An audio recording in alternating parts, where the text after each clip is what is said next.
If you're seeing this, I'm probably dead. Not counting gang violence. Great. The death of Charlie Kirk triggered a storm that swept across the political world and social media alike. For his supporters, it was a devastating loss, an abrupt end to the life of a man who had become a symbol of conservative youth activism. For his critics, it reopened old wounds, fueling heated arguments about his influence, his methods, and the movement he built. But beyond the headlines and the online chaos lies a bigger story. How did a teenager with no college degree rise to create a multi-million-dollar organization that reshaped campus politics? Why did his name spark such fierce loyalty in some circles and equal hostility in others?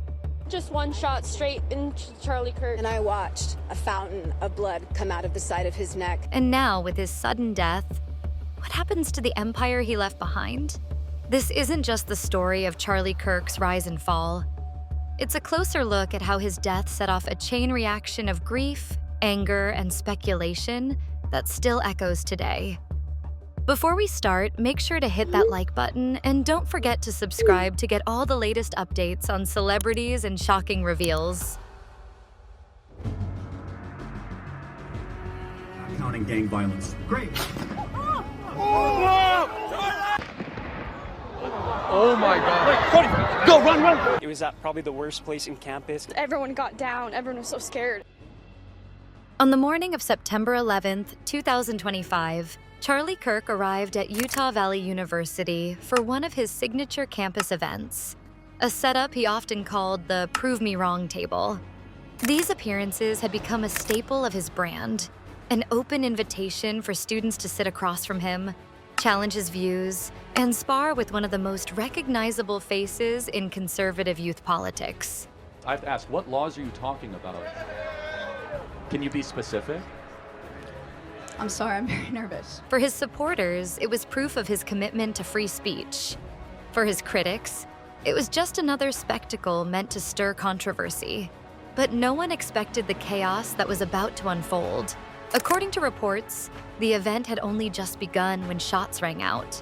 In the confusion, students and staff scattered, and within moments, security rushed Kirk off stage. Witnesses described panic sweeping through the crowd, with many unsure of what had just happened. It wasn't long before authorities confirmed the unthinkable. Charlie Kirk had been fatally shot during the event. The scene quickly shifted from a college forum to a national headline. News outlets scrambled to piece together details, while police secured the area and launched an investigation. For many, the location itself carried a haunting irony. Kirk had built his reputation on promoting free expression on college campuses, and it was in that very setting where his life came to a sudden end. Initial reports described the shooting as targeted, though authorities withheld specifics as the investigation unfolded. The only certainty was that one of the most polarizing figures in American political life was gone, and the shock reverberated instantly across the country. This is no longer a political divide. This is no longer about policy. This is about good and evil. I think very good. And by the way, right there, you see all the trucks. They just started construction at the new ballroom for the White House. The immediate aftermath was raw and chaotic. Supporters online posted prayers and tributes within minutes, while critics, some bitter, others restrained, flooded platforms with their own takes. Within hours, hashtags related to Kirk's death dominated X, Instagram, and Facebook. Some trended with messages of sympathy, while others highlighted the controversies that had followed him throughout his career. Did you see that Charlie Kirk just got shot and killed? That's good. Wow. Charlie Kirk got shot and killed today. We're just getting people's opinions. How do you feel about that? Girl, someone had to do it. It was clear that his death was not just a personal tragedy, but a political flashpoint. Family members released a short statement asking for privacy and calling for an end to the cycle of hate and violence. Meanwhile, Turning Point USA confirmed the loss of its founder, describing him as a visionary who gave young conservatives a voice when they felt ignored. The organization also pledged to continue his mission, though it offered no immediate details on what that would look like without him. Even in those early hours, the polarization that had defined Kirk's career carried into the reactions to his death. Supporters mourned him as a martyr for free speech, someone who had been silenced while defending the very principles he championed. Opponents, on the other hand, framed the tragedy as a grim reflection of the division he had helped inflame. As police continued their investigation, speculation grew rapidly online. Who was responsible? What were the gravity of the event was undeniable. A man who had spent more than a decade shaping the conversation around conservatism and youth activism had been taken down in the very environment he sought to influence. His death was not just the end of a life, but the beginning of a national conversation, one that was only going to intensify as more details came to light. For many Americans, whether they admired him or despised him, Charlie Kirk's death marked a turning point. It wasn't only about the man himself, it was about what he represented. And in the wake of that single event, questions about free speech, political violence, and the future of his movement would dominate headlines for weeks to come. I'm here to show my support for the late, great Charlie Kirk. We want his message to continue, the love of God and the love of our country. If everything completely goes away, how do you want to be remembered? I want to be remembered for courage for my faith. Before he became a household name in American politics, Charlie Kirk's story started in the suburbs of Chicago. Born in 1993 in Arlington Heights, Illinois, he grew up in what seemed like an ordinary middle-class family. But even as a teenager, he had a knack for stirring conversation and pushing against the grain. In high school, he volunteered for political campaigns and spoke openly about his conservative beliefs, views that set him apart in an environment that often leaned the other way. Unlike many future political figures, Kirk never followed the traditional path of college education. In fact, he leaned into that absence, using it as proof that you didn't need a degree to make a mark on society. At just 18 years old, he co-founded Turning Point USA in 2012. The organization started small, but Kirk had a vision: to give conservative students a voice on college campuses where they often felt drowned out. He wasn't shy about self-promotion. Writing opinion pieces, speaking at events, and appearing on conservative media outlets, he quickly built a reputation as the sharp, young face of a new movement. Within a few years, he was rubbing shoulders with influential donors, politicians, and commentators, turning Turning Point from a scrappy startup into a multi-million-dollar machine. By his early 20s, Kirk was already more than just a student activist. He had transformed into a rising star, someone who framed himself as proof that the conservative future rested in the hands of the youth, and that he was the one to lead it. Turning Point USA began with little more than a laptop, a small team, and Kirk's relentless drive. His vision was bold: reshape the culture of college campuses, which he argued had been dominated for decades by left-leaning ideology. The organization's message was simple but powerful: promote free markets, limited government, and traditional values, while giving conservative students a platform to speak out. What set TPUSA apart was its aggressive style. It didn't just hand out pamphlets. It staged rallies, produced viral videos, and organized massive student conferences that felt more like concerts than political gatherings. Kirk's team introduced the Professor Watch List, which called out faculty accused of pushing radical views, sparking both praise and outrage. The group also pushed initiatives around school boards, gun rights, and cultural issues, ensuring they stayed at the heart of every hot-button debate.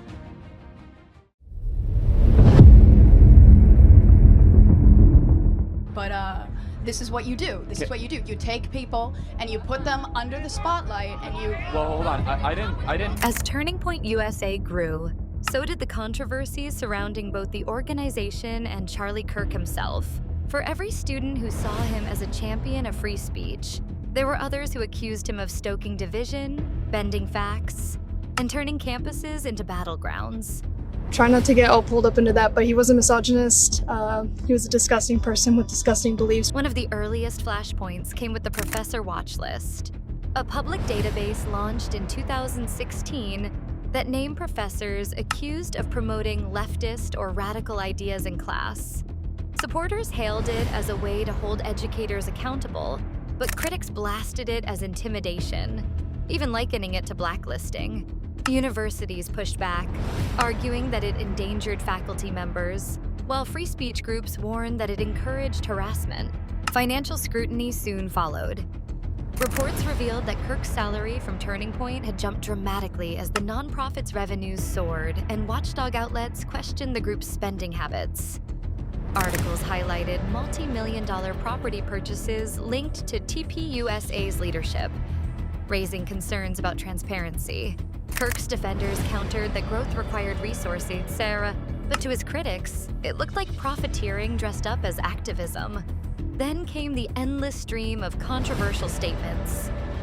Kirk often courted headlines with remarks on race, gender, immigration, and gun rights. Growing consensus in the pro-life world that abortion is never medically necessary. Okay, so if you had a daughter and she was 10 and she got raped, and she was gonna give birth and she would, and she was gonna give birth and she was gonna live, would you want her to go through that and carry her baby? That's awfully graphic. But it's a real life scenario that happens to many people. The answer is yes, the baby would be delivered. Oh, okay, great. So that's insane. But let me tell you why. The more attention he got, the sharper the backlash became. Student groups organized protests at his campus appearances, sometimes gathering thousands of people chanting outside venues. At one event in California, his talk was interrupted repeatedly by demonstrators who accused him of spreading hate. Security had to step in when fights broke out between his supporters and protesters. For Kirk, though, this chaos was part of the strategy. Every confrontation, every viral clip of him clashing with students, fed into his brand as the bold conservative who wouldn't back down. We're good, Parker, thank you. You don't want it to be later? No, we're good. I got others. You don't go to school here. No, I meant like later, a different day on the podcast. His close ties to Donald Trump also deepened the polarization. Kirk became a vocal supporter of Trump's policies, frequently defending him on social media and at rallies. During the 2020 election, he echoed claims of fraud, a stance that drew harsh criticism from mainstream outlets and political opponents. For detractors, it cemented the idea that Kirk was less of a grassroots activist and more of a partisan operator. Charlie was a patriot who devoted his life to the cause of open debate and the country that he loved so much. In the years leading up to the shocking incident, Charlie Kirk had firmly cemented himself as one of the most recognizable figures on the American conservative stage. By the mid-2020s, Turning Point USA was no longer just a student movement. It had evolved into a sprawling network with conferences, media outlets, and partnerships that reached millions of people online. Kirk himself became a fixture in conservative media. He launched The Charlie Kirk Show. It's the Charlie Kirk Show podcast page. Just a reminder, tomorrow we'll be on campus at Utah. Beyond his media presence, Kirk was a sought-after speaker at rallies, conventions, and universities. His ability to energize young crowds remained one of his defining traits. At TPUSA's annual Student Action Summit, he stood on massive stages flanked by pyrotechnics and giant screens, presenting politics as spectacle. He wasn't just giving lectures. He was performing, mixing fiery rhetoric with a polished showmanship that left audiences buzzing. Politically, his influence deepened. Kirk's alignment with Donald Trump never wavered, and he frequently acted as a surrogate for the former president's policies and worldview. His closeness to Trump's inner circle gave him credibility among grassroots conservatives. He's a martyr for truth and freedom, and there's never been anyone who was so respected by youth. Charlie was also a man of deep, deep faith, and we take comfort in the knowledge that he is now at peace with God in heaven. When news of Charlie Kirk's death broke, the internet split instantly. But what stood out was how many of his critics refused to soften their stance, even in the face of tragedy. Did you see that Charlie Kirk just got shot and killed? That's good. Wow. While his supporters flooded social media with grief and prayers, others used the moment to mock, posting memes, sarcastic hashtags, and bitter jokes that spread almost as fast as the tributes. On X, some users openly wrote that his passing was karma, while others shared edited videos and GIFs ridiculing his speeches. I'm gonna give you some credit. Do you know how many mass shooters there have been in America over the last 10 years? Counting or not counting gang violence? Great. To Kirk's followers, the mockery felt cruel and disrespectful, fueling even more anger and division. They rushed to defend his memory, calling out what they saw as proof of the very hostility he had long warned about. In the end, the reactions were as polarizing as the man himself, showing that even in death, Charlie Kirk remained a lightning rod for conflict.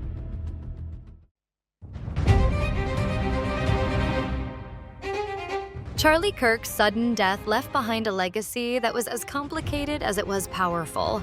For his supporters, he was more than just the founder of Turning Point USA. He was a symbol of resistance in a culture they felt had silenced conservative voices.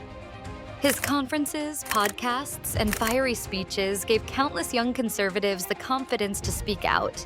And many credit him with inspiring an entire generation of activists who may never have entered politics without his influence. Turning Point USA, the organization he built from scratch, now stands as the clearest testament to his work.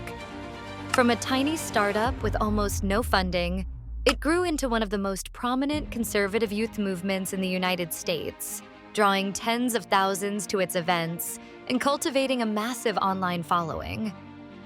Even after his death, TPUSA continued to champion the issues he prioritized: free markets, limited government, and a combative approach to cultural battles.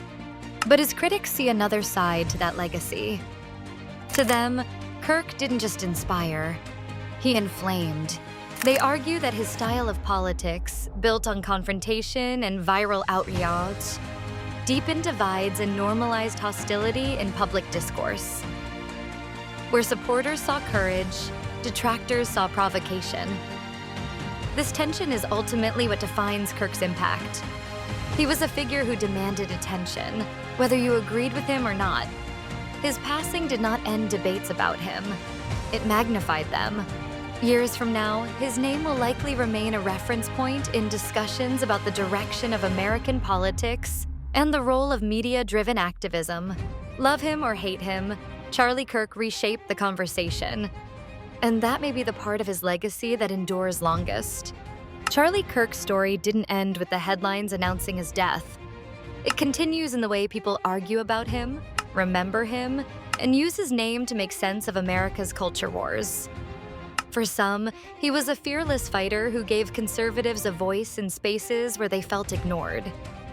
For others, he was a provocateur whose methods left the political climate more toxic than before. What's clear is that Kirk never left people indifferent. His rise, his controversies, and even the reactions to his death show how deeply he impacted the national conversation. Whether praised as a champion or criticized as a divider, his presence forced people to take a side.